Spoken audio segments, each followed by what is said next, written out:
حضور مفتی اعظم عالم اسلام آیات من آیات اللہ، حضور سیدی مفتی اعظم ہند مولانا مصطفیٰ رضا خان صاحب نور اللہ ضریحہ، ان حضرت حجت الاسلام مولانا حامد رضا خان صاحب جو اعلیٰ حضرت کے بڑے بیٹے ہیں، ان کے شہزادے مفسر اعظم سیدی و سندی مفتی ابراہیم رضا خان رحمہ اللہ تعالی، ان کے شہزادے ہیں حضرت حضور سیدی و مرشدی مفتی اختر رضا خان الازہری رحمہ۔ یہ وہ عظیم خاندان ہے جن کا نام آنے سے ہی دلوں کے اندر اعتبار شریعت بڑھ جاتا ہے، اعتماد دین بڑھ جاتا ہے، اللہ سے محبت کی ایک چاشنی دل میں آتی ہے، سرکار کی محبت کے لیے ضمیر میں وفا کے جذبے پیدا ہو جاتے ہیں۔ جہاں نام اعلیٰ حضرت یا اعلیٰ حضرت کے خاندان کا آ جائے تو یقیناً یہ نام ہی دین کے اعتماد، دین کے اعتبار کا ہے۔ یہ نہیں ہو سکتا کہ کوئی اعلیٰ حضرت کا نام لے اور نام لینے سے اسے گنبد خضرا یاد نہ آئے، یعنی یہ ایسی دلالت ہے کہ نام امام محمد رضا کا لیا جاتا ہے اور چہرہ حسن جو ہے وہ اسلام کا اور سرکار علیہ الصلوۃ والسلام کی اطاعت اور فرما برداری کا نظر آتا ہے۔ اس لیے جہاں اعلیٰ حضرت کا نام آ جائے اعلیٰ حضرت کا ترجمہ عشق مصطفیٰ کیا جاتا ہے، اعلیٰ حضرت کا ترجمہ ہی پھر اعتبار شریعت کیا جاتا ہے، اعلیٰ حضرت کا ترجمہ ہی اللہ اس کے رسول کا وفادار بندے کا کیا جاتا ہے۔ تو یہ نام خود اعتماد شریعت، چار یار ہوں، جملہ صحابہ ہوں، اہل بیت ہوں، غوث اعظم ہو، غریب نواز ہو، سرکار امام ربانی ہو، سرکار شیخ شہاب الدین سہرورد ہو، سرکار سید باؤ الحق نجمند ہو، جملہ اولیاء کاملین صالحین ہو، جب ان تمام کے ذکر کو ہم اکٹھا کسی جگہ پر دیکھتے ہیں تو اس شخصیت کا نام امام احمد رضا۔ ماشاءاللہ اعلیٰ حضرت، میں نے عشق و محبت اعلیٰ حضرت، میں نے یہ مختصر انداز میں، اب آپ اپنا دماغ حاضر رکھیے، وقت اتنا نہیں ہے، جتنی بات میں نے ابھی 1-1.5 منٹ میں کی ہے اس بات کو سمجھانے میں 5 گھنٹے لگے، یعنی اگر اس کی سمجھانا نہیں سمجھتے آپ سب ہیں، اس کی وضاحت اور اس کی تشریح جس کو آپ سب جانتے ہیں، لیکن میں جو بات کر رہا ہوں یوں سمجھ لیجئے جیسے آپ بہت موٹی کتاب اٹھائیں جو کئی ہزار صفحوں پر ہو، آپ اس کی پہلے انڈیکس پڑھتے ہیں، فہرست پڑھتے ہیں، فہرست پڑھنے کے ساتھ آپ کو عنوان یاد آتا ہے، تو میں یہاں پر اعلیٰ حضرت کے شان کی جو فہرست پڑھ رہا ہوں تو آپ کے سامنے خود وہ عنوان یاد آتا ہے کہ وادی رضا کی کوہ ہمالا رضا کا ہے، جس سمت دیکھیے وہ علاقہ رضا۔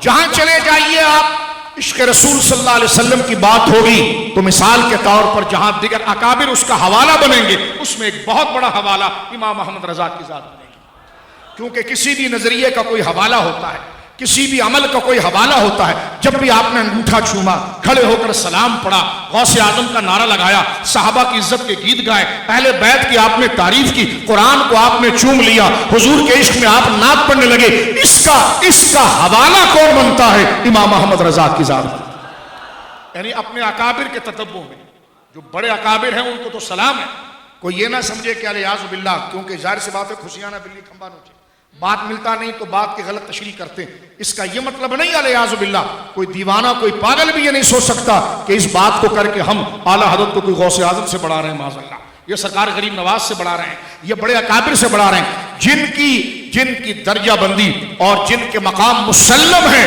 ابے جس کو تو مسلم سمجھ رہا ہے ان کا مسلم ہونا بھی تجھے امام احمد رضا نے ہی بتایا۔ فیض غزا، یہ جو آج شریعت کی بات، چاہے وہ عشق اہل بیت ہو یا عزت صحابہ ہو یا مقام غوثیت ہو یا چراغ چشتیت ہو، آج یہ کسی اور سے نہیں، یہ امام احمد رضا کی محنت ہے کہ الحمدللہ، کیونکہ مجھ سے کسی نے پوچھا امام احمد رضا کون ہے، میں نے کہا قلعہ قادریت کا چوکیدار ہے، قلعہ چشتیت کا چوکیدار ہے، قلعہ سہروردیت کا چوکیدار ہے، قلعہ نقشبندیت کا چوکیدار ہے، 4 اماموں کا وہ چوکیدار ہے، جملہ صحابہ کا وہ چوکیدار ہے، پنجتن پاک کا وہ چوکیدار ہے، اور چوکیدار وہی ہوتا ہے جو مالک کے اعتماد کا ہوتا ہے، اور اعتماد اسی پر کیا جاتا ہے جو مالک کی عزت پر پہرا دے۔ عشق و محبت، عشق و محبت، آلہ وہ دل کھل جائے گا، ایمان سے بھر جائے گا، نام عشق و محبت، عشق و محبت۔ تو میرے دوستو بزرگوں، مختصر بات کر رہا ہوں آپ کے سامنے، یہ خاندان آج 193 سال ہو گئے، کتنے 193 سال ہو گئے ہیں اعلی حضرت کے دادا جان نے جو ہندوستان کے اندر بریلی کے اندر دارالفتاح کو مرکز بنایا تھا. اس خاندان کا ترہ امتیاز ہی دانائی شریعت جس کو فقہا کہتے ہیں، اس خاندان میں جو آیا اپنے وقت کا عظیم فقیہ آیا. اور فقیہ کون ہوتا ہے؟ علماء نے لکھا کہ محدث ہونا، اب میں اس کی تشریح نہیں کروں گا، وقت نہیں ہے، آپ سمجھ لیجیے. محدث ہونا یہ علم کا پہلا زینہ ہے، اور فقیہ ہونا علم کا منتہا ہے. اور یہ کوئی میں مبالغہ نہیں کر رہا، یہ علمی پروسیس آپ کو بتا رہا ہے. ایک ہے بات کرنے والا اور ایک ہے بات کو سمجھنے والا. ایک ہے بات کو بیان کرنے والا، ایک صاحب بیان کی بات کو سمجھنے والا. محدث وہ ہے جو الفاظ بیان کرتا ہے، فقیہ وہ ہے جو مراد رسول کو سمجھتا ہے. امام ترمذی علیہ رحمت نے جامع ترمذی شریف میں ایک جملہ لکھا ہے، آپ فرماتے ہیں الفقیہ اعلم بمعنی الحدیث. فرما فقیہ جو ہوتا ہے وہ قول رسول کی مراد اور حدیث کے علم کو سب سے زیادہ جانتا ہے. آسان میرے سادہ دیہاتی دوست بیٹھے مجھے بتاؤ، مکھن کیا پانی سے نکالو گے؟ کس سے نکالو گے؟ لسی سے. لسی سے، ٹھیک ہے. لسی کس سے بنے گی؟ دہی سے. دہی کس سے بنے گا؟ دودھ سے. تو دودھ اصل میں طاقتور ہے اور اس کی ساری قیمت کہاں آتی ہے؟ مکھن کے اندر. مکھن وہی لا سکتا ہے جس کے پاس لسی تیار ہو.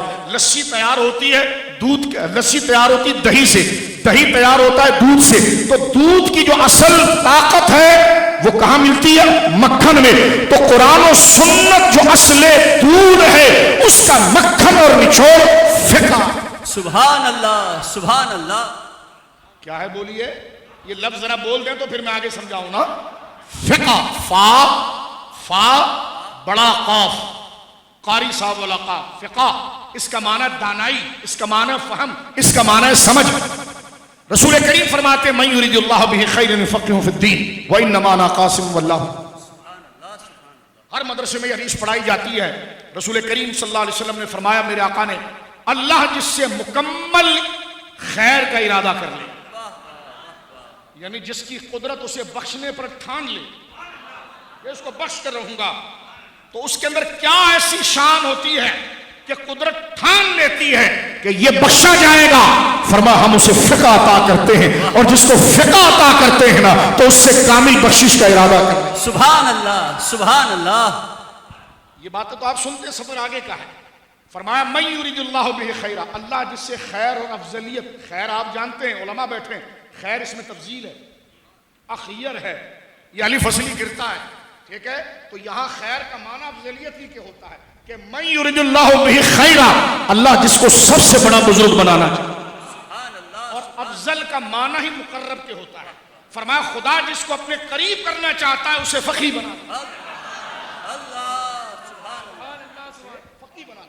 سب سے پہلے خدا نے انبیاء کے بعد کس کو قریب کیا؟ سیدنا صدیق اکبر. آج کوئی بھانڈ یہ کہے کہ صدیق اکبر عالم نہیں، عالم نہیں، میں نے کہا مولا علی سے خود پوچھ لیں. تاجدار گولڑا نے تصفیہ ما بین سنی و شیعہ میں ایک بڑی زبردست بات لکھی. آپ فرماتے ہیں کہ جس وقت سرکار کے پردہ فرمانے کے بعد کچھ لوگوں نے زکوٰۃ دینے کا انکار کیا تو حضرت ابو بکر صدیق نے ان کے خلاف تلوار اٹھائی اور لام تاکید بانون تاکید کے ساتھ جملہ کہا، لَأُقْتَلَنَّ، میں ضرور بضرور ان کو قتل کر دوں گا. من فرق بین الصلاۃ والزکوٰۃ، جس نے نماز اور زکوٰۃ میں فرق کیا کہ نماز پڑھیں گے زکوٰۃ نہیں دیں گے، فرمایا میں ضرور اس کا سر اتار دوں گا. ادھر مولا علی کھڑے اور فاروق اعظم ادھر کھڑے، ابو بکر الگ ادھر کھڑے. سیدوں کی بات سنو، تاجدار گولڑا، کیا بات ہے، کیا بات ہے، غوث پاک کے شہزادے، ان کے آستانے کی دھول بھی ہماری آنکھوں کا سرما. سرکار ایک رضوی ہو کر یہ بات کرتے ہیں، کیونکہ رضوی جو ہیں وہ اولیاء کی دشمنی نہیں سکھاتے. رضویوں کا درس یہ ہے کہ کیسے آقاؤں کا بندہ ہوں رضا، بول والے میری ساری سرکاروں کے. سبحان اللہ. بات حق کو پوچھے، یہ رضوی نہیں جانتے. میں نے کہا تو نے رضوی ملے نہیں ہیں، یا تو تفضیلیت کے راستے پر چل پڑا یا شیعت یا ناسبیت کے، اس لیے تانا دے رہا ہے. اگر ایسا نہیں ہے تو پھر تو نے اعلیٰ حضرت پڑھا نہیں. اعلیٰ حضرت تو میرے بھائی، ڈرنا نہیں، ناراض نہیں ہونا، ڈانٹ نہیں رہا، پڑھا نہیں ہے. امام محمد رضا کا بھی میں نے مقام بتا دیا کہ ہر سلسلے کا وہی چوکیدار. تاجدار گولڑا رحمۃ اللہ تعالی علیہ کیا لکھتے ہیں؟ حضرت فاروق اعظم اور حضرت مولا علی ایک طرف کھڑے اور ان کی رائے یہ ہے کہ قتل نہیں کیا جائے. اب اختلاف دیکھو کسی، اور مفتی صاحب قتل کا مسئلہ ارتداد میں ہوتا ہے، اب اختلاف دیکھیں کس مسئلے میں ہو رہا ہے. کوئی عام مسئلہ نہیں ہے، ارتداد کے مسئلے پر ہے. اور ارتداد کے مسئلے میں مولا علی کی رائے کیا ہے کہ نہیں، گردن نہیں اتاری جائے. فاروق اعظم ان کے ساتھ کھڑے کہ نہیں اتاری جائے گی. ابو بکر کہتے اتاری جائے. چھوٹا مسئلہ یہ ہے. اب حضرت عمر گئے، اور یہ خود تاجدار گولڑا نے تصفیہ میں لکھا ہے صفحہ نمبر 26 پر. آپ فرماتے ہیں کہ فاروق اعظم گئے اور جا کر کہا کہ حضور ہمیں تو رسول اللہ نے فرمایا ہے صلی اللہ علیہ وسلم کہ جو بندہ لا الہ الا اللہ پڑھ لے اس کا خون اور اس کی جان کی حفاظت ہم پر لازم ہو جاتی ہے. تو آپ نے اس کو مباح الدم قرار دے دیا ہے کہ اس کی گردن اتار دی جائے. تو اس کا مطلب تھا کہ اختلاف ارتداد کے اوپر ہو رہا تھا، مسئلہ ارتداد پر اختلاف تھا کہ اب یہ مسلمان نہیں رہے. حضرت صدیق اکبر نے فرمایا کہ جو نماز اور زکوٰۃ میں فرق کرے گا اور زکوٰۃ ادا نہیں کرے گا، اور اللہ کی عزت کی قسم جو رسول اللہ کی ظاہری حیات میں ایک بکری کا بچہ بھی زکوٰۃ کے لیے دیتا تھا وہ میری خلافت میں بھی دے گا. اگر دینے سے انکار کرے گا تو میں اس کا سر اتاروں گا. مختصر صرف یہ بات عرض کر رہا ہوں، وقت بڑی تیزی سے گزر رہا ہے میرے دوستوں بزرگوں، توجہ رکھنا. بریلی جانا ہے لیکن وہ جن کے غلام ہیں پہلے ان کے آقاؤں کو جاننا. سبحان اللہ، سبحان اللہ. سن لیجیے، تاجدار گولڑا حضور سیدی و سندی آقائی سرکار سید پیر محلی شاہ صاحب جیلانی قدس سر العزیز، آپ تاجدار گولڑا لکھتے ہیں کہ ابو بکر، حضرت عمر نے جا کر حضرت ابو بکر سے بات کی تو حضرت ابو بکر نے کہا اے عمر تو بڑا بہادر ہے، اب کھڑے ہونے کی بات آ گئی تو سست بنتا ہے. تو کہا مجھے جب ڈانٹ پھلائی تو میرا سینہ کھلا کہ بات ابو بکر ٹھیک کہہ رہا ہے. پھر آگے لکھتے ہیں کہ فرمایا مولا علی بھی گئے اور بات کی. علی اور عمر کی بحث کے بعد یہ طے پایا کہ حق وہی تھا جو ابو بکر کہہ رہا تھا. سبحان اللہ، سبحان اللہ. میں نے کہا حدیث منقول تو مولا پڑھو ہماری آنکھوں کا سرما ہے، بے شک. لیکن کبھی تاجدار گولڑا کا یہ استدلال بھی پڑھو. آہا. تو میرے دوستو بزرگوں، من یرید اللہ بہ خیر یفقہہ فی الدین، اللہ جس سے بہتری کا ارادہ کرتا ہے اور اسے اپنا قرب عطا فرماتا ہے تو اس بندے میں کیا کوالٹی ہونی چاہیے جس کی وجہ سے اللہ اس کو اپنے قریب کرتا ہے؟ اللہ اس کو فقہ اور دین کی دانائی عطا فرماتا ہے. اس پر بات کریں تو ساری رات گزر جائے گی، لیکن آئیے فقہ ہوتا کیا؟ فقہ کا تو لغوی معنی فہم ہے، دانائی ہے، سمجھ ہے، لیکن شریعت میں اس کا معنی کیا ہے؟ اس کی دو تعریفیں. ایک تو امام اعظم نے کی ہے کہ معرفت النفس ما لہا وما علیہا، کہ انسان کو اپنی ذات کو اس بات کے لیے جان لینا شریعت کی دلیل میں کہ کیا چیز اس کے لیے نقصان تھی اور کیا فائدہ مند تھی. آئیے اوپر چلیے. حضرت حسن بصری مولا کے خلیفہ، ان سے کسی نے پوچھا حضرت فقہ کیا ہے؟ فقہ کیا ہے؟ ایک تو پہلے آنا ہو 16ویں جلد فتاوی رضویہ شریف. میں ہندوستان کے ایک بہت بڑے عالم، ان کا نام نہیں لیتا ورنہ بات زیادہ سمجھانی پڑے گی، انہوں نے مسجد کے کسی مسئلے پر فتویٰ دیا. مسجد کے کسی مسئلے پر مسجد سے متعلق سوال ہوا، فتویٰ دیا، اس میں کچھ سکم تھا، یعنی کچھ کمزوری تھی. اس وقت امام احمد رضا بیٹھا ہوا ہے، تو وہ فتویٰ گھوم کر اعلیٰ حضرت کے پاس آیا. اعلیٰ حضرت میں درجنوں غلطیاں نکالی، ٹھیک ہے، اور پورا ایک رسالہ اعلیٰ حضرت نے لکھا ان کے نام نہیں لے رہا ان کا کیونکہ پھر لائف چل بھی رہا ہے، پھر ان کی عظمت و شان کو بیلنس کرنے کے لیے کیوں ہوا، پھر ایک لمبی تقریر ہو جائے گی، نام نہیں لے رہا. آگے چلو 16ویں جلد میں تو اعلیٰ حضرت فرماتے ہیں فقیہ اس کو نہیں کہتے جو عبارتوں کا صرف ترجمہ کر دے. آپ سنیے، توجہ سنیے. ابھی آئی پیڈ میری گاڑی میں پڑا ہے ورنہ میں فتاوی رضویہ ابھی آپ کو کھول کر، وہ اتنی ثقیل عبارت ہے، اللہ اکبر. اعلیٰ حضرت لکھ رہے ہیں کہ فقیہ اس کو نہیں کہتے جو صرف عربی عبارت کا ترجمہ کر دے. یہ تو بدو بھی جن کی زبان عربی ہے اگر وہ کر دے تو کیا تم اس کو فقیہ کہو گے؟ یارت کہتے ہیں. فرمایا فقیہ ہونا اور ہے اور مضمون کا ترجمہ اور ہے. فرمایا یہ اس سے آگے کی جگہ ہے. فرمایا فقیہ کون ہے؟ فرمایا 3 بنیادی مصادر شریعت، 30 بنیادی مصادر شریعہ پر اس کو عبور ہو. پھر وہ 30 چیزیں اعلیٰ حضرت نے گنوائی ہیں. کیا بات ہے؟ 6 لائنوں میں وہ 30 چیزیں گنوائی ہے، اور گنوانے کے بعد وہ مشکل ترین مصطلحات گنوا کر اعلیٰ حضرت نیچے لکھتے ہیں کہ ہاں یہ تو اللہ کا فضل ہے، خدا جسے چاہے عطا فرمائے. اور بات کو یہاں ختم کرتے وما یلقاها الا الذین صبروا، وما یلقاها الا ذو حظ عظیم، فرمایا یہ نعمت کس کو ملتی ہے؟ فرمایا جو اس میدان میں صبر کرتا ہے. اور یہ دولت کس کو ملتی ہے؟ جسے بہت بڑی عظمت کا حصہ حاصل ہو گیا. سبحان اللہ سبحان اللہ. اب سن لیجیے آپ، وقت ہوتا میں اس 30 مصادر کو بھی آئی پیڈ منگا کے پڑھتا. یہ 30 مصادر آپ کو امام احمد رضا کے ہر فتووں میں کہیں نہ کہیں نظر آتی ہے، اور یہی چیز تاج الشریعہ کے فتاوی میں، سبحان اللہ یہی حضور مفتی اعظم کے فتاوی میں. سبحان اللہ سبحان اب ایک معنی کیا ہوا؟ فقہ دانائی ہے، فقہ قرب الہی کا ذریعہ. فقہ کس کو کہتے ہیں؟ فقہ کہتے ہیں دین کی دانائی. صرف عبارت کا ترجمہ فقہ نہیں ہے، ان 30 مصادر پر عبور بھی ہے. اس سے آگے چل کر ایک بات حسن بصری کرتے ہیں، وہ کہتے ہیں فقیہ وہ ہوتا ہے جس میں سب سے پہلے زہد ہو. یہ جملہ جو ہے نا، یوں سمجھو کہ فلائٹ ابھی 40,000 فٹ اوپر پہنچ گئی ہے. یہ آہستہ آہستہ آہستہ کر کے ہم بالکل جہاں پر کہا جاتا ہے کہ اب پرواز بالکل نارمل ہے اور آپ حفاظتی بند کھول سکتے ہیں، کیونکہ جو سخت بات میں کر رہا تھا وہاں میں خود محتاط تھا. اب ہم اس فضا پر پہنچ گئے ہیں. حضرت امام حسن بصری فرماتے ہیں کہ ان سے پوچھا گیا، قاضی اعظم علیہ رحمت ان کی تعریف میں لکھتے ہیں، فرمایا کہ فقہ کی تعریف کیا ہے؟ حضرت حسن بصری فرماتے ہیں فقیہ وہ ہے جو زاہد دنیا ہو، علم پر عبور رکھتا ہو، عبادت کی کثرت کرتا ہو، عبادت پر پابندی سے چلتا ہو. خدا کی قسم آپ کو ترجمہ کرنے والے 1000 مل جائیں گے، فتویٰ لکھنے والے 1000 مل جائیں گے. اعلیٰ حضرت نے قید لگائی کہ جسے 30 مصادر یاد ہوں گے وہ فقیہ ہوگا. حسن بصری آگے جا کر ایک اور نقطہ، بلکہ یہ خبر ہے ادھر مبتدا مانتے ہیں، وہ کہتے ہیں پہلی چیز ہے کہ اس کو زہد ہوگا. زہد کا معنی ہوتا ہے کچھ چیزوں کو چھوڑ دینا، اور اس کا شرعی معنی یہ ہوتا ہے ایسا بندہ جو اللہ کی رضا کے لیے دنیا کی لذیذ چیزوں کو چھوڑ کر ٹھوکر مار کر رب کی طرف آئے. فرمایا جو بہت بڑا عالم بن جائے زہد نہ ہو وہ دکاندار بن جائے گا، اور جس فقیر کے اندر زہد آ جائے وہ اصل فقیر ہے. خدا کی قسم اعلیٰ حضرت کے خاندان میں جو مفتی عالم ہوا فقہ پر تو ناز تھا لیکن فقہ کی پہلی شخص اپنے عصر میں اس سے بڑا کوئی زاہد.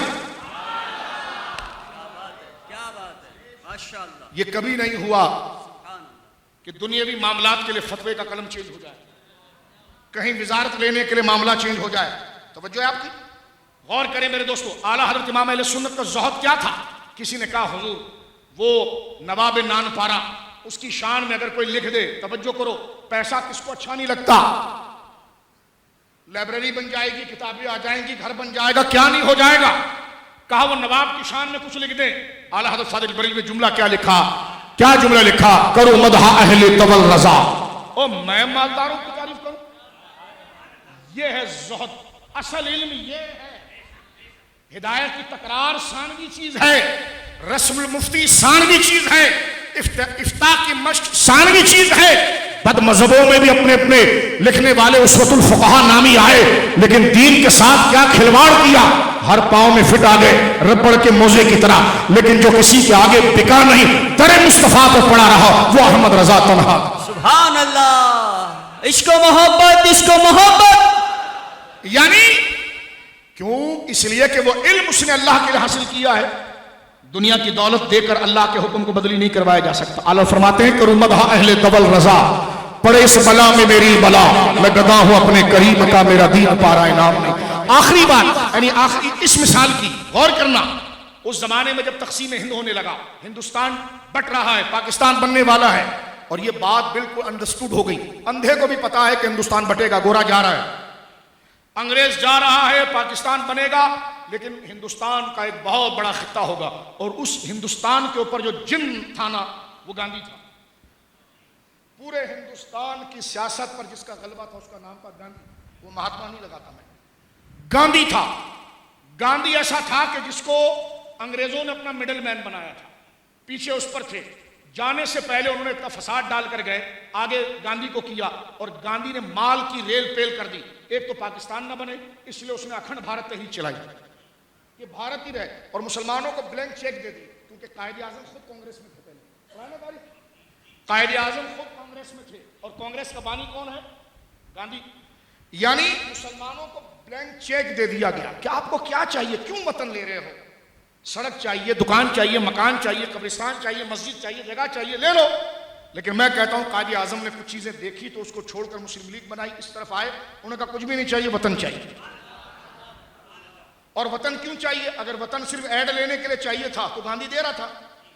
وطن چاہیے تھا کہ دور جائیں گے اور نبی جی کی دین کی بستی کو آباد کریں گے اور نعرہ لگائیں گے کہ پاکستان زمین کا نام نہیں ہے، پاکستان کا مطلب کیا؟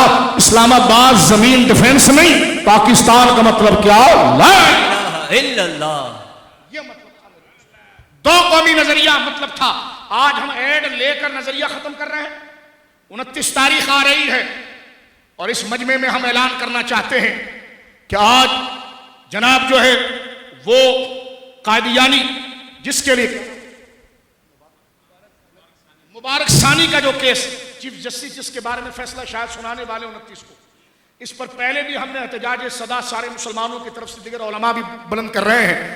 وہ شخص مرزا غلام احمد قادیانی اور اس کی پوری ٹیم کو ہمارے آئین نے قانونی زبان بات کرنے ہیں، انتہا پسند نہیں، ہمارے آئین نے ان کو غیر مسلم ڈکلیئر کیا، اس لیے ڈکلیئر کیا ہے دلائل کے ساتھ کہ وہ مسلمان نہیں ہے، کیونکہ جب مرزا غلام احمد قادیانی کو نبی مانتے ہیں حضور کے بعد تو نبوت کا تصور کیسے ہو سکتا ہے؟ ایک آدمی یہاں پر پاکستان کے آئین کے علاوہ دوسرا آئین مانے تو اس کو تو غدار کہا جائے گا، تو جو اسلام کے اندر رسول اللہ کے مقابلے میں دوسرا نیا رسول مان لے معاذ اللہ اس کو مسلمان کیسے کہا جا سکتا ہے؟ 1974 7 سپتمبر 1974 میں فیصلہ ہو گیا، سیکولر اسمبلی نے فیصلہ کر دیا۔ قرآن و سنت میں تو ہے فیصلہ کہ جو حضور کے بعد نیا نبوت کا دعویٰ کرے گا وہ کافر ہے، لیکن یہ تو قانون کی زبان بھی بن گئی اور اس کے بعد یہ قانون کا حصہ بنا کہ وہ جب مسلمان نہیں ہے تو مسلمانوں کی آئیڈینٹی کیسے استعمال کر سکتا ہے، شناخت کیسے استعمال کر سکتا ہے؟ ظاہر سی بات ہے ایک سیاسی جماعت والا دوسرے سیاسی جماعت کا سلوگن نہیں اختیار کر سکتا، تو مسلمانوں کا سلوگن غیر مسلم کیسے اختیار کر سکتا؟ یہ تو ہماری آئیڈینٹی ہے، یہ ہماری شناخت ہے، اور دنیا کا قانون ہے کہ کسی کے آئی ڈی پر اعتراض کر، کسی کی آئی ڈی چھیننا، کسی کی شناخت چھیننا، یہ خود ایک بہت بڑا انسانیت سوچ جرم ہے۔ تو میرے دوستو وہ شخص جو ہے تحریف شدہ ایک تفسیر بانٹ رہا تھا اور اس کو گرفتار کیا گیا، پکڑا گیا، کیس چل رہا ہے، اور اب 29 کی شاید 28 یا 29 کی ڈیٹ ہے، 29 کے فیصلے کی ڈیٹ ہے۔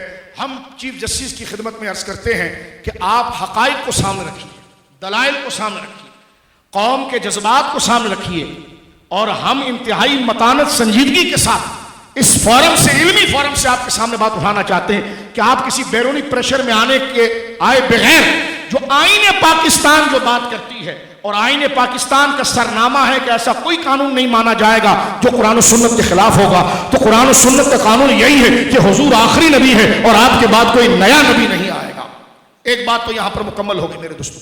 اب یہاں سنیے کہ گاندھی نے، کیونکہ اس دور کے وہاں کے ملاؤں کو یہ پتا چل گیا تھا کہ، اور انہوں نے بڑا گیم کھیلا، آدھی پارٹی انہوں نے پاکستان میں بھیجی، آدھی پارٹی ادھر رکھی کہ اگر نہیں بنا تب بھی بلے بلے، بن گیا تب بھی بلے بلے۔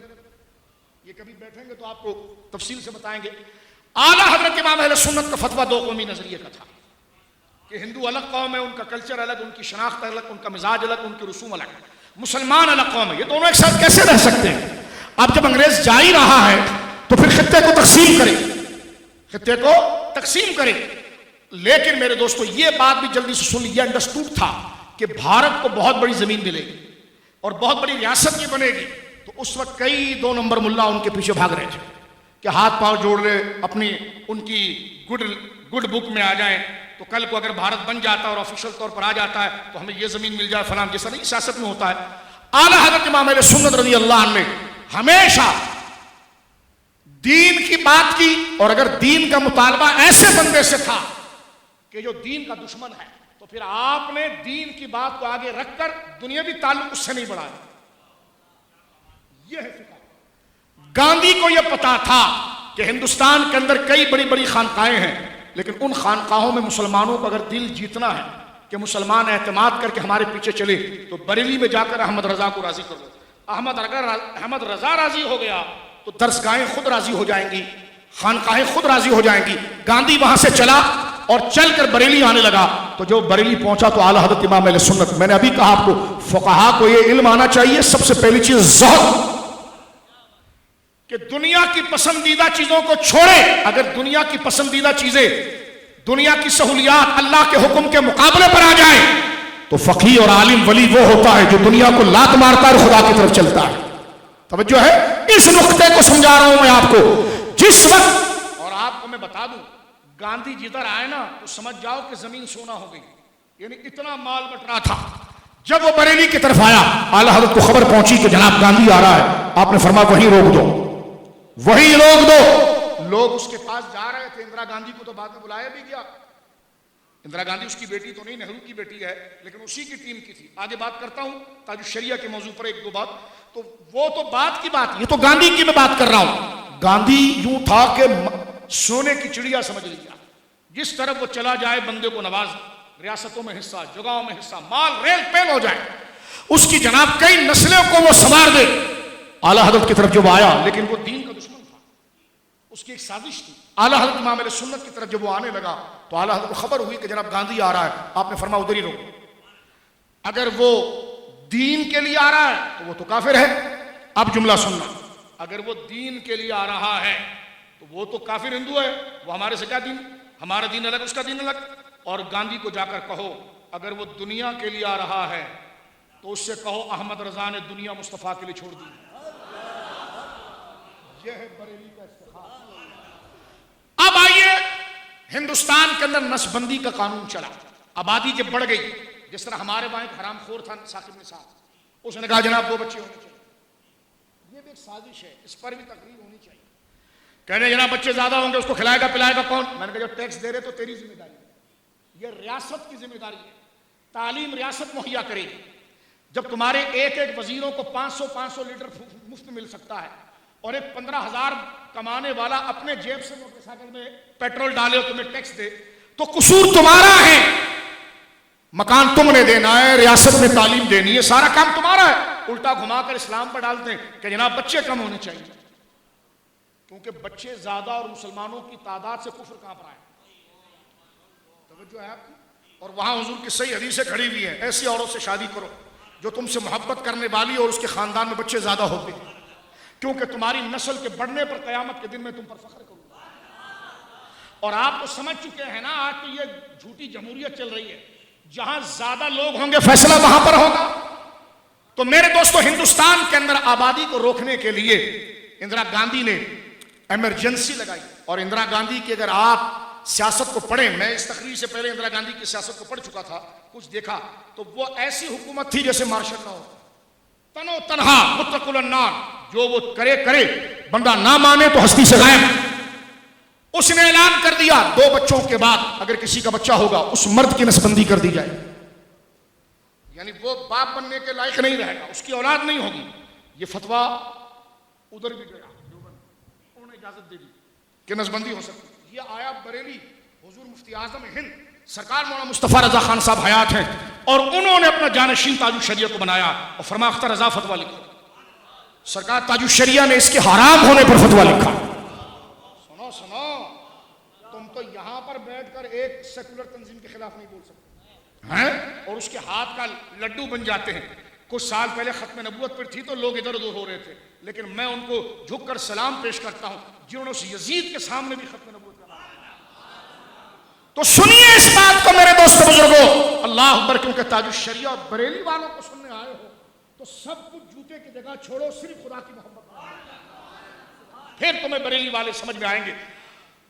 حضرت تاج الشریعہ نے فتویٰ لکھا کہ نسل بندی خدا کی تخلیق کے اندر تحریف ہے اور یہ حرام ہے. فتویٰ جاری کر دیا گیا. ہندوستان کے عوام کا اعتماد تھا کہ جو بریلی سے فتویٰ آیا وہ ہوگا. ہندوستان کی ایجنسیاں حرکتوں میں آ گئی, بریلی شریف کا گھیراؤ ہو گیا, دھمکیاں شروع ہو گئی, فتویٰ واپس لے لیجئے. تاج الشریعہ نے فرمایا یہ قرآن کا حکم ہے, یہ کبھی منسوخ نہیں ہوتا, جو لکھ دیا گیا وہ لکھ دیا. یہ ہے تاج الشریعہ.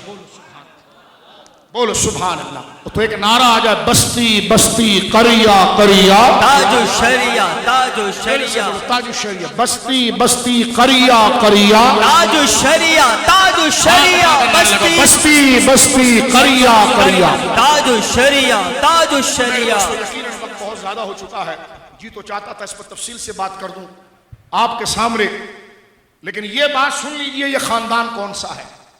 اس خاندان میں سب سے پہلے جو عالم دین بنے وہ مولانا رضا علی خان ہے. یہ بڑی قیمتی بات اپنی زندگی کی یہ سانسے میں قیمتی سمجھ کر آپ کو منتقل کر رہا ہوں، یہ سمجھ لیجیے، کیونکہ مجھے پورا اعتماد ہے خدا کے اس گھر پر اور اللہ کی ذات پر جن سچوں کا میں ذکر کر رہا ہوں، خدا ہمیں محروم کبھی نہیں کرے انشاءاللہ، کیونکہ یہ محض کسی مسلک پرستی کی بات نہیں ہے۔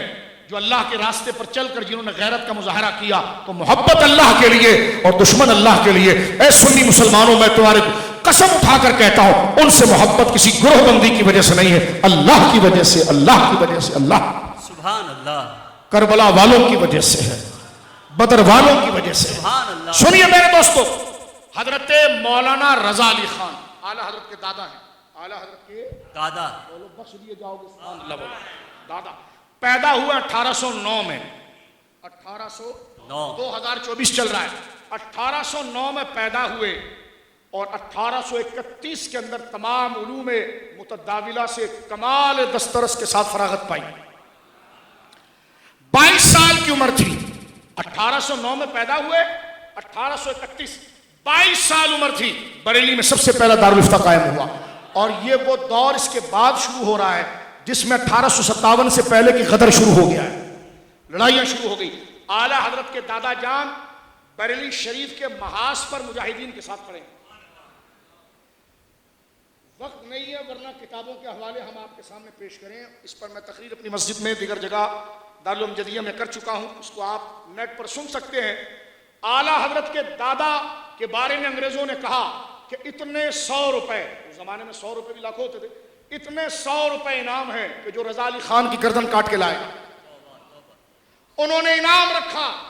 حالات اتنے خطرناک تھے ہندوستان کے کہ حاجی امداد اللہ مہاجر مکی رحمۃ اللہ علیہ، شیخ القرآن حضرت شاہ رحمۃ اللہ کرانوی، ان لوگوں کو انگریز قتل کرنا چاہتے تھے۔ انہوں نے سہارنپور سے ہجرت کی مکہ، اس لیے مہاجر مکی کہا جاتا ہے۔ اعلیٰ حضرت کے دادا نے ہجرت نہیں کی، اور یہ انگریزوں نے کہا کہ ہم بریلی کی کمک کو فتح نہیں کر سکے، اس لیے کہ رضا علی خان نے گھر گھر کے اندر نوجوانوں میں جہاد کا جذبہ پیدا کیا۔ یہ اپنے وقت کا مفتی بھی ہے، فقیہ بھی ہے اور مجاہد بھی ہے۔ 22 سال کی عمر میں آپ نے دارالفتہ کی ابتدا کی، اور آپ تعجب کا منظر دیکھیے، 1831 دارالفتہ کا قیام ہو رہا ہے سب سے پہلے بریلی شریف میں، اور وہی سال اعلیٰ حضرت کے والد مولانا نقی علی خان صاحب پیدا ہو رہے ہیں۔ کبھی وقت ملے تو ہم تمہیں بتائیں یہ کون لوگ تھے، ان کے ہند میں کارنامے کتنے۔ ہاں، فضل حق خیر آبادی رحمۃ اللہ علیہ ہوں، کیونکہ علم کی 3 برانچیں سمجھ لیں، خیر آبادیہ، فرنگی محل اور دہلی۔ ان کے اجلہ علماء جو ان بڑے اکابر کے تلامذہ شاگرد تھے، ان کی توجہ انہی ہستیوں کی طرف تھی، تو یہ مرکز تھا۔ اللہ اکبر۔ تو 1831 میں دارالفتہ کی بنیاد ہوئی، اور آج اگر آپ دیکھیں تو 194 ہجری، 194 سال، 193 سال، 193 سال اس دارالفتہ کو ہو گئے ہیں۔ اس کی گواہی جناب فتاوی رضویہ دیتا ہے، فتاوی مصطفویہ دیتا ہے، فتاوی حمیدیہ دیتا ہے، اور المواہب الرضویہ بعطائے فتاوی ازہریہ، جس کو تاج الشریعہ کہا جاتا ہے، 10 جلدوں میں اٹھا کر دیکھیے کہ اس خاندان نے دین کے ساتھ کیسے وفا کی، کیسے غیرت کا مظاہرہ کیا۔ کوئی عمل شریعت کے خلاف نہیں، کوئی قول شریعت کے خلاف نہیں۔ یہ ہو نہیں سکتا تھا کہ آپ کے دربار میں اگر کوئی، آپ کے جناب میں کوئی بیٹھا ہو خلاف شریعت بات کرتا، کوئی خلاف شریعت بکنے والا وہاں پر آ جائے، کوئی اس کی رعایت نہیں۔ یہ کون لوگ تھے؟ یہ وہ لوگ تھے جن کے بارے میں حدیث میں آیا ہے کہ اے مسلمانوں، من رأى منکم منکرا، اے رسول اللہ فرماتے سنو اے میرے امتیوں، جب تم خلاف شریعت کام کہیں پر دیکھو، فَلْيُغَيِّرْ بِيَدِهِ، تو اس کو تبدیل کرو اپنے ہاتھ سے، فَإِن لَمْ يَسْتَطِعْ فَبِلِسَانِهِ، اگر تو شریعت کے خلاف وہ کام ہاتھ سے نہیں روک سکتا تو تقریر سے رو، زبان سے رو، فَإِن لَمْ يَسْتَطِعْ، اور اگر تو ہاتھ سے روکنے کی طاقت نہیں رکھتا، زبان سے روکنے کی طاقت نہیں رکھتا، تو فرما فَبِقَلْبِهِ، پھر اپنے دل سے اس کو برا مان۔ یہ 3 درجے ہیں جس پر مسلمانوں کو پہرا دینا ہے۔ ایسی نشست میں کبھی نہیں جانا جہاں خلاف شریعت بات ہوتی ہو، خلاف شریعت پروگرام ہوتا ہو، خلاف شریعت لوگ کام کرتے ہو۔ ایسی رسومات، چاہے شادی بیاہ ہو، چاہے غم کی محفل ہو، چاہے لوگوں کی گیدرنگ ہو، چاہے دینی مجلس ہو، ایسی چیز جو خلاف شرع ہے، تو حضور فرماتے میرا امتی وہ ہے جو اپنے ہاتھ سے اس کو تبدیل کرے، اور اگر اس کی وہ ہمت نہیں تو زبان سے منع کرے، اور زبان کی ہمت نہیں تو دل سے برا مانے، اور دل سے برا جاننا یہ ایمان کا سب سے کمزور حصہ ہے۔ لیکن مجھے بتا میرے سنی، جس چیز کو تو جس عمل کو تو جس بات کو تو جس عمل کو تو دل سے برا مانے تو اس کے قریب جائے گا، تو کم سے کم دل میں بھی اگر برائی رہے تو بد مذہب کے قریب بندہ نہیں جاتا، اس مجلس کے قریب نہیں جاتا۔ یہ خاندان اعلی حضرت رحمت اللہ علیہ کی شان جلالت ہے، اور حضرت تاج الشریعہ رحمہ اللہ یہ آپ کا چھٹا عرس پاک تھا، چھٹا عرس پاک تھا۔ اللہ رب العالمین جل وعلا نے علوم شریعہ کے تمام علوم پر آپ کو دسترس عطا فرمائی۔ انگریزی زبان میں آپ فتویٰ دیتے تھے، عربی زبان میں آپ فتویٰ دیتے تھے، اردو زبان میں آپ فتویٰ دیتے تھے۔ اللہ نے حافظہ وہ با کمال عطا فرمایا۔ پڑھا آپ نے 8ویں جماعت تھی، کیونکہ پھر آپ مصر چلے گئے، آپ کے نانا حضرت مفتی اعظم نے مصر بھیج دیا، 8 جماعت پڑھی۔ لیکن جب افریقہ جانا شروع ہوئے، برطانیہ جانا شروع ہوئے، تو لوگوں نے کہا کہ بد مذہب انگریزیوں میں تقریر کرتے ہیں اور جناب لوگوں کو گمراہ کرتے ہیں۔ تاج الشریعہ دوسرے سال آئے تو فصیح تقریر کر رہے ہیں، اور میں خود چشمدید گواہ ہوں حرارے کا۔ جب اعلیٰ حضرت تاج الشریعہ نے فتویٰ لکھا ایک مسئلے کے اوپر، اس میں ایک تعبیر، اب تعبیر کو آپ ٹرمنولوجی سمجھ لیجئے، ہر زبان کی اپنی ایک تعبیر ہوتی ہے، اس تعبیر میں مسئلہ استعمال ہوتا ہے۔ مثال کے طور پر ایک جملہ ہے، میرا دل گارڈن گارڈن ہو گیا، تو اب اس کی تعبیر انگریزی میں یہ تو نہیں بنے گی کہ my heart is garden garden, لفظ تو وہ صحیح پکڑ رہا ہے لیکن تعبیر کی وجہ سے اس کا مذاق ہوگا۔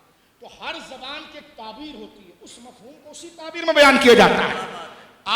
تاج الشریعہ نے ایک وہاں پر ٹرمنولوجی، ایک اصطلاح اور ایک تعبیر انگریزی کی لکھی۔ ہمارے پیر بھائی ہیں، وہ حرارے کی ہائی کورٹ کے اندر بڑے اعلیٰ درجے کے وکیل ہیں، اور وہاں کی پیدائش وہیں کی ہے۔ انہوں نے حضرت کے اس لفظ کے اوپر اعتراض کیا، کہا حضرت یہ نہیں بنتا۔ اور تاج الشریعہ میں طلب علم کا شوق بھی اتنا تھا،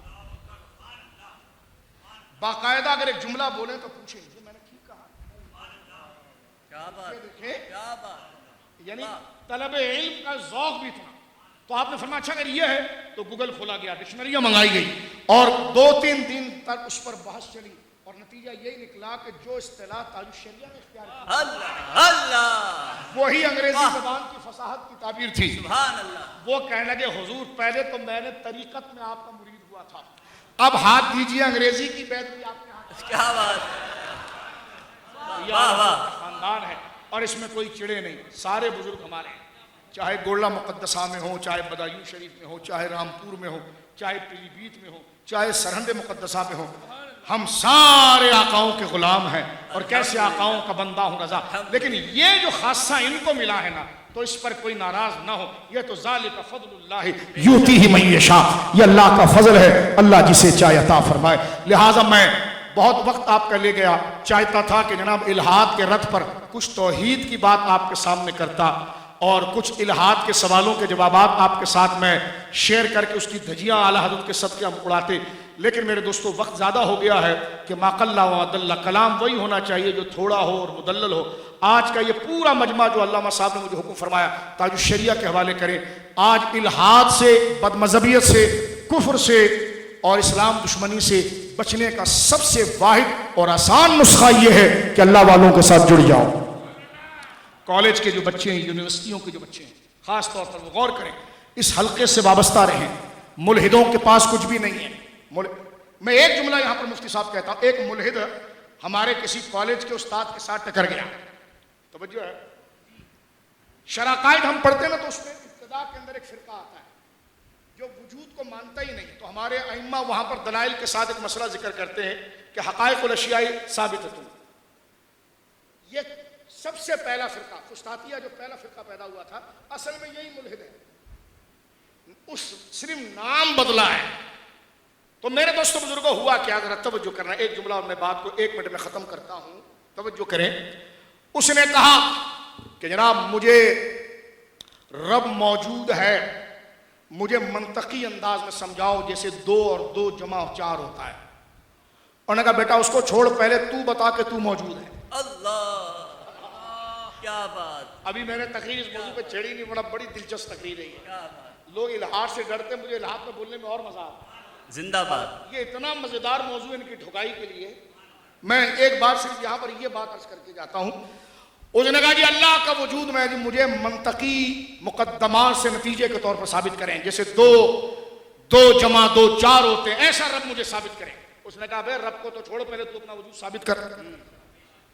تو اس نے کہا میرا وجود تو ثابت ہے، آپ کے اندر قوت حس ہے نا، آنکھیں آپ کی 5 سینس ہوتے ہیں نا، کسی چیز کو جاننے کے لیے مقدمہ یہیں سے بحث مناظرے کا چلتا ہے کہ کسی چیز کے ادراک اور جاننے کا طریقہ کیا ہے۔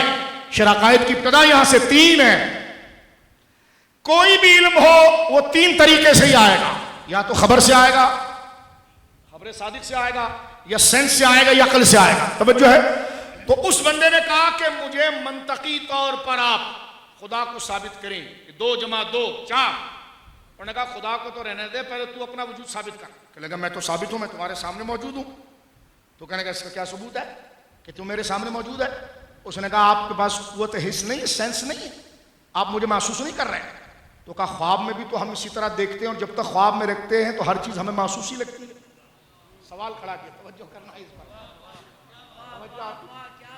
اس نے کہا ابے تو یہاں کھڑا ہے، پہلے اپنے وجود ثابت کر۔ اس نے کہا میرا وجود حس سے ثابت ہو جائے گا۔ تو کہا بندہ جب خواب دیکھتا ہے تو خواب میں بھی بالکل ایسی دیکھتا ہے جیسی ساری حقیقت ہے، لیکن خواب تو کچھ بھی نہیں ہوتا۔ تو اس نے کہا پھر میں کام کرتا ہوں، تمہیں ایک گھونسا کھینچ کے دیتا ہوں، تو جب تمہیں گھونسا لگے گا نا تو تمہیں یقین آ جائے گا میں ہوں۔ تو اس نے کہا خواب میں بھی تو اتنی لڑائیاں ہوتی، خون بہتا ہے، سب کچھ ہوتا ہے، صبح اٹھ کے کچھ بھی نہیں ہوتا۔ تو کہا پہلے تو کچھ بھی نہیں ہے۔ توجہ ہے آپ کی؟ وہ تھک ہار گیا، وہ سب بات تو خواب پر ہی لاتے تھے۔ اب آپ دیکھو کبھی خواب دیکھا ہے تم نے؟ جب تک خواب دیکھتے ہو تو تمہیں کورنگی یاد رہتا ہے؟ بولو نا یار، نہیں۔ کورنگی یاد رہتا ہے؟ نہیں یاد رہتا۔ اس خواب میں ہر چیز تمہیں ایسی لگتی ہے جیسے میں آپ کو دیکھ رہا ہوں، یعنی خواب ایک حقیقت۔ تو انہوں نے سوال کیا کیا کہ خدا کے وجود کو تو رہنے دے، پہلے اپنا وجود ثابت کر۔ تو اس نے کہا میں تمہارے سامنے کھڑا ہوں، تم میرے سامنے کھڑے ہو۔ تو کہا اس یقین کے ساتھ تو بندہ خواب بھی دیکھتا ہے کہ تو اس کے سامنے کھڑا ہے، یہ اس کے سامنے کھڑا ہے۔ کہے گا میں تمہیں ایک گھونسا ماروں اور تمہارا منہ ٹوٹ جائے اور خون نکلے تو تمہیں یقین آ جائے گا کہ میں ایک وجود رکھتا ہوں۔ تو خواب میں بھی تو گردن کٹ کے گر جاتی، کبھی ٹانگ ٹوٹتی، بندہ اٹھتا ہے تو ہانپتا ہوتا، کہتا شکر ہے یار میں بچ گیا۔ لیکن جب تک وہ خواب دیکھ رہا ہوتا ہے، تقریر ختم کر رہا ہوں، جب تک وہ خواب دیکھ رہا ہوتا ہے وہ ایک ایسی نا انکار حقیقت سے گزر رہا ہوتا ہے کہ اس خواب میں وہ کسی کا انکار نہیں کر سکتا، بلکہ خواب میں بھی خواب سنا رہا ہو۔ نہیں سمجھا؟ اتنے موٹی عقل کے ہو یار، یہ بات اتنی آسان ہے، اس کو سمجھانے میں ایسا نہ لگ جائے کہ آدھا گھنٹہ لگ جائے۔ جو بات میں کہہ رہا ہوں اس کو سمجھو۔ وہ کہنے لگے جناب اللہ کا وجود کیا ہے؟ فرما پہلے اپنا وجود ثابت کر۔ تو کہا میں تمہارے سامنے کھڑا ہوں۔ تو کہا ایسا تو نہیں کہ تو خواب دیکھ رہا ہے، کہ تو ہو ہی نا، تو ایک ہو ہی نا، بس تیرے پر ایک کیفیت آ رہی ہے۔ اس نے کہا جناب نہیں خواب نہیں، میں بالکل فزیکل طور پر تمہارے سامنے، میں تمہارے کو گھونسا مارتا ہوں تو تمہارے منہ سے خون نکل آئے گا، تو تجھے پتہ چل جائے گا کہ میں تیرے سامنے حصی مجھ سے کھڑا ہوں۔ تو اس نے کہا خواب میں تو گردن کٹ جاتی ہے، ٹانگ کٹ جاتی ہے، تو جناب اس میں بھی بالکل یقین ہوتا ہے۔ تو ملحد بالکل تھک گیا۔ اس نے کہا دیکھ ایک تعبیر تو وہ ہے جو میں سمجھا رہا ہوں، اور ایک تعبیر وہ ہے جو تو خواب کی لا رہا ہے، تو ساری بات چھوڑ، فیصلہ کرتے ہیں تعبیر کون سی ٹھیک ہے۔ تو کہا یہی ہم بات کرتے ہیں، ایک تعبیر تو کر رہا ہے، ایک تعبیر ہم کر رہا ہے، تو لہٰذا بعض مسئلہ وجود پر نہیں ہوگا، تعبیر کے اوپر ہوگا۔ تو میرے دوستو بزرگوں، اللہ حق ہے، اس کا کوئی شریک نہیں، وہ واجب الوجود ہے، وہ ہمیشہ سے اور ہمیشہ رہے گا، وہ ہمیشہ سے ہے، ہمیشہ رہے وہ گا، ہمیشہ سے ہے، ہمیشہ وہ رہے ہمیشہ سے ہے ہمیشہ اور رہے گا۔ ہمیشہ رہے گا۔ سب کو اس نے پیدا کیا، بے شک۔ اس کو کسی نے نہیں پیدا کیا۔ یہ جاہل کا بچہ کہتا ہے خدا کو کس نے پیدا کیا؟ اب جب ہم اس کو خالق مان رہے ہیں تو پھر اس کو مخلوق کیسے مانے؟ جی نہیں سمجھے آپ؟ اور تیری عقل ہی کام نہیں کر رہی ہے، یہ سوال ہم پر بنتا ہی نہیں ہے۔ یہ کہنا کہ سب کو خدا نے پیدا کیا تو خدا کو کس نے پیدا کیا؟ اب جب ہم اس کو خالق ہی مان رہے ہیں تو مخلوق والا سوال کیسے؟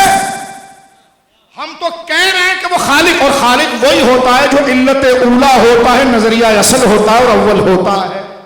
لہذا ملحد پہلے بیٹھ کر اپنا جاہلانہ اعتراض ٹھیک کرے، پھر اس حقیقت کے سامنے آئے، اور حق یہ ہے کہ خدا موجود ہے بلا کیف کے، وہ ہے اور ایک ہے، اس کا کوئی شریک نہیں ہے۔ بڑھیا سے کسی نے پوچھا کہ تو نے خدا کو کیسے پہچانا کہ خدا ہے؟ وہ چرکا کاٹ رہی تھی، اس نے کہا میرے چرکے نے بتا دیا۔ کہ کیسے؟ کہ جب تک میں ہاتھ نہیں چلاتی تو چرخہ چلتا نہیں. تو کہا میرے چلانے سے میرا چرخہ نہ چلے تو یہ زمین اور آسمان بغیر کسی چلانے سے چلے. اللہ ابھی کورنگی کے نوجوانوں یہاں سے اٹھ کر تم باہر نکلو گے, مفتی عابد صاحب کی گاڑی کو دیکھو گے, کسی کے بنگلے کو دیکھو گے, کسی کی بلڈنگ کو دیکھو گے, تو مجھے بتاؤ سامنے اگر 3 منزلہ بلڈنگ تم نے دیکھی تو تمہارا دماغ بلڈنگ میں پھنسے گا یا بنانے والے کی طرف جائے گا؟ اس بلڈنگ کے اندر اگر کوئی کاریگری ایسی ہوئی ہے کمال کی, اس کا ایلیویشن خوبصورت ہے, تو انسان کی عقل جانور کے مقابلے میں اعلیٰ اس لیے ہے کہ یہ مقدمات سے نتیجہ نکالتی ہے. اس لیے ہم پڑھتے منطق میں دلالت وضعیہ لفظیہ, دلالت وضعیہ غیر لفظیہ. ادھر دھواں دیکھا تو آگ سمجھ میں آئی, پڑھتے ہو نا منطق میں, دھواں دیکھا آگ سمجھ میں آئی. یہی تو الحاد کا رد ہے. یہ جو سامنے والی چیز ہے, مثلا تو گزر رہا ہے شارع فیصل پر, تو نے بڑا بہترین برج دیکھا, تو برج دیکھ کر اس کی جالیوں میں الجھ جاتا ہے یا ذہن بنانے والے کی طرف جاتا ہے؟ بنانے والے. تو کتاب پڑھتا ہے صبح شام, کتاب میں کوئی اچھی بات آ جاتی ہے تو تیرا دماغ کاغذ پر پھنستا ہے یا لکھنے والے کی طرف جاتا ہے؟ بولنا یار, لکھنے والے کی طرف. تو میں نے کہا یہ کائنات ایک کھلی کتاب ہے جس کا حسن دیکھ کر اس کے بنانے والے کی طرف. سبحان اللہ. اللہ رب العالمین اس پر عقیدے کی عمل کی توفیق عطا فرمائے, اور جتنا وقت آپ نے صرف کیا اللہ اس کی بہترین برکات عطا فرمائے. وآخر دعوانا الحمدللہ.